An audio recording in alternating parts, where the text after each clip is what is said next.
जय भीम। नमस्कार। मैं हूं विश्वजीत कुमार विश्वकिरण। आज मैं आपको बाबा साहब डॉक्टर भीमराव अंबेडकर के द्वारा नारी मुक्ति के लिए किए गए कुछ कार्यों के ऊपर मैं प्रकाश डालने जा रहा हूं। बाबा साहब डॉक्टर भीमराव अंबेडकर किसी भी समाज की प्रगति का अनुमान उसकी महिलाओं की प्रगति से करते थे। भारतीय समाज में महिलाओं की दयनीय स्थिति को देखकर वे बहुत दुखी थे। स्त्रियों की यह स्थिति केवल अछूत परिवारों में ही नहीं थी, अपितु तथाकथित उच्च वर्गों में भी स्त्रियों में भी यही दशा थी। भले ही प्राचीन समय में स्त्रियों की दशा कुछ अच्छी रही हो, लेकिन उत्तर वैदिक काल, रामायण काल और महाभारत काल में स्त्रियों को घर से निकाल देना तथा जुए में दांव पर लगा देना कोई कठिन बात न थी। इन बातों से उनकी सामाजिक स्थिति क्या थी, उनका समाज में क्या स्थान था आदि का सहज ही पता चल जाता है। देश के अंदर हो रहे नारियों के शोषण से बाबा साहब अत्यंत दुखी रहा करते थे। अन्य समाज सुधारकों की तरह बाबा साहब नारी शोषण के मूक द्रष्टा नहीं रहे, बल्कि भारत के संपूर्ण वर्ग की नारी के उत्थान के लिए उन्होंने गहन चिंतन किया और इसके लिए कारगर उपाय निकाले। बाबा साहब द्वारा निर्मित हिंदू कोड बिल भारतीय नारी को शोषण से मुक्त करने का अद्वितीय उपाय था, किंतु भारत के ब्राह्मणवादी नेता, समाज सुधारक, बुद्धिजीवियों ने बाबा साहब द्वारा निर्मित हिंदू कोड बिल का जबरदस्त विरोध किया। फलतः निराश होकर बाबा साहब ने कानून मंत्री पद से तत्काल इस्तीफा दे दिया। हिंदू कोड बिल के पास होने से डॉक्टर अंबेडकर को कुछ मिलने को न था, न उनके वर्ग को ही लाभ होने की आशा थी। इससे तथाकथित उच्च वर्गों की, संपत्तिशाली लोगों की स्त्रियों को ही ज़्यादा लाभ मिलना था। उन्हें ही संपत्ति आदि के मामले में समुचित अधिकार प्राप्त होना था, किंतु डॉक्टर अंबेडकर को किसी वर्ग विशेष की स्त्रियों को नहीं, अपने उच्च समाज दर्शन के मुताबिक नारी मात्र के उत्थान की चिंता थी, जो ब्राह्मणवाद का शिकार हो चुकी थी। दुनिया में इस तरह का बाबा साहब शायद पहला उदाहरण है। कैसी विडंबना थी कि जिस नारी ने बड़े बड़े अवतारों को जन्म दिया हो, उसकी संतानों ने ही उसे पैर की जूती की तरह दलित बना दिया हो। पति जब चाहे उसे 4 धक्के मारकर घर से बाहर निकाल दे और उसे दर दर की ठोकरें खाने के लिए बाध्य कर दे।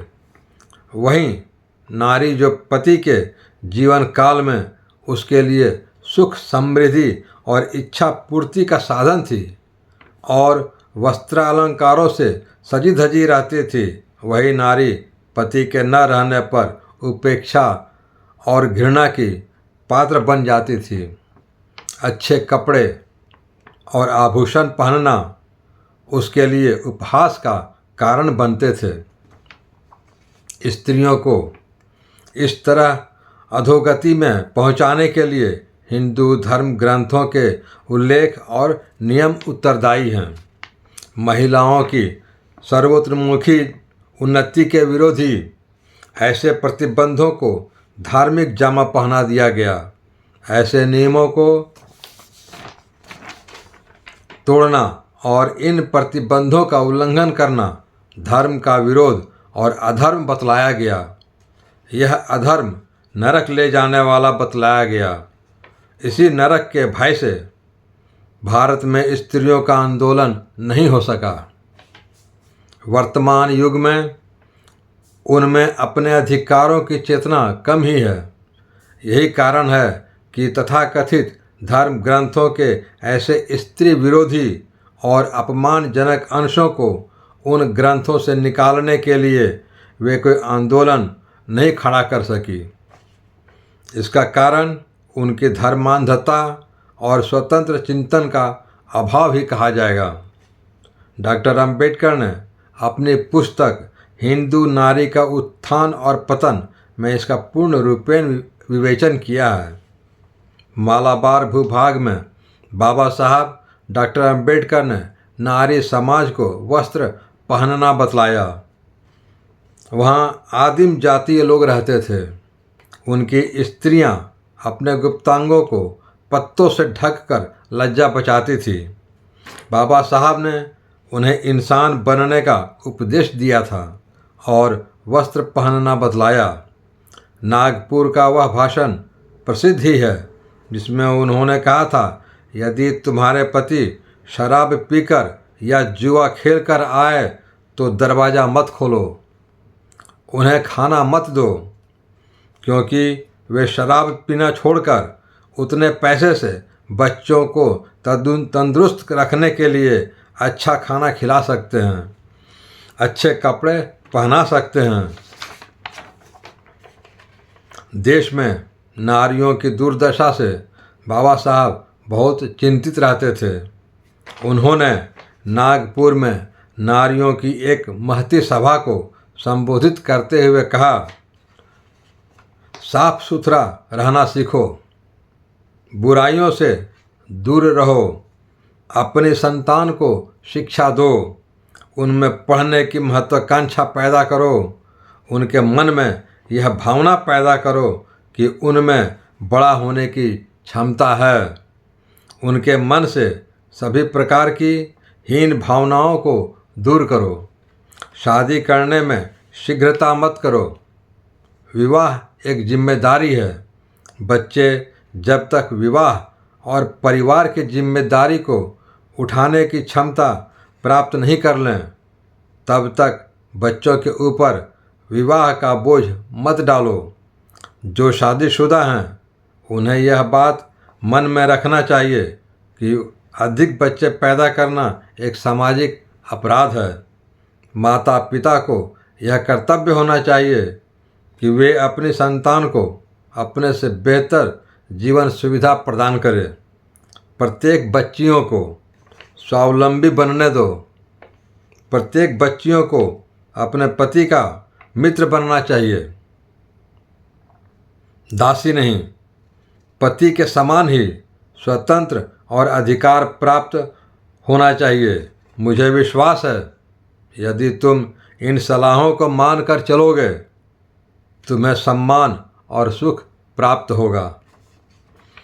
नारी समाज के उत्थान का सबसे पहले डॉक्टर अंबेडकर ने दलित, शोषित, अछूत समाज में ही शुरू किया, लेकिन उनका उत्थान का यह कार्य दलित, शोषित नारी समाज तक ही सीमित नहीं रहा। बम्बई लेजिस्लेटिव काउंसिल के सदस्य और वाइसराय की कार्यकारिणी परिषद में लेकर मेंबर रहते समय नारी समाज के कल्याण के लिए उन्होंने जो कार्य किए उन्हें कौन भुला सकता है। भारतीय नारी के कल्याण के लिए बाबा साहब डॉक्टर अंबेडकर का सबसे महान कार्य उसे पुरुष के समान अधिकार दिलाना था। यह कार्य उन्होंने भारतीय संविधान की धारा 14 व 15 में अपेक्षित प्रावधान करके पूरा किया। 14वीं धारा कहती है, भारतीय राज्य क्षेत्र में किसी व्यक्ति को विधि के समक्ष समानता से अथवा विधियों के समान संरक्षण से राज्य द्वारा वंचित नहीं किया जाएगा। 15वीं धारा के अनुसार राज्य किसी नागरिक के विरुद्ध केवल धर्म, मूल वंश, जाति, लिंग, जन्म स्थान अथवा इनमें से किसी एक के आधार पर कोई विभेद नहीं करेगा। उक्त दोनों धाराओं से स्पष्ट ज्ञात होता है कि मूल रूप में नारी पुरुष के समान है, उनमें भेदभाव नहीं है। यह पूछा जा सकता है कि उस उक्त दोनों धाराओं से नारी समाज को पुरुष के समान अधिकार प्राप्त हो गए थे, तब हिंदू कोड बिल की क्या आवश्यकता थी। ज्ञातव्य है कि इसी हिंदू कोड बिल के कारण डॉक्टर अंबेडकर को मंत्रिमंडल से त्यागपत्र देना पड़ा था। वास्तव में इस कोड बिल का उद्देश्य दोनों धाराओं के सूत्रों का भाष्यकरण करना तथा हिंदू धर्म शास्त्रों की नारी विरोधी मान्यताओं, रीतियों और नियमों को प्रभावहीन बनाकर नए प्रगतिशील समानता के नियमों को बनाना था। धन्यवाद।